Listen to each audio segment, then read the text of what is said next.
political party leaders are reflecting on the recent legislative session with school vouchers, a THC ban, and more now on the governor's desk. KLTV7's Michael Richardson has our story.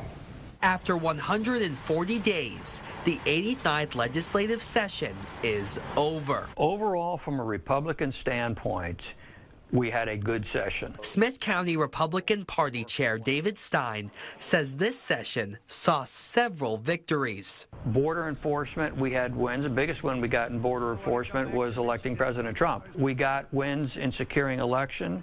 We got wins in Texas Not for Sale, federal overreach. Nacogdoches County Democratic Party Chair John Watt says Democratic lawmakers succeeded in this way. They pushed back as hard as they could. They kept the Republicans from passing a lot of their agenda, but a lot of it they still were able to get through. Watt says Abbott should veto a bill that would ban THC products. Doesn't take into account the compassionate needs for people, the people that are on hospice care that need that to fight their pain. It's something Watt and Stein agree on. Initially, we had the whole subject come up with marijuana before. There are medical uses for the product.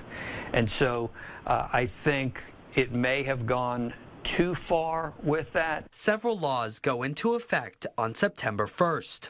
School vouchers will officially launch at the start of the 2026 through 2027 school year.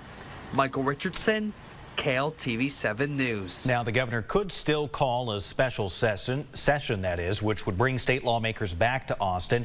So far, it's unclear if he'll do so.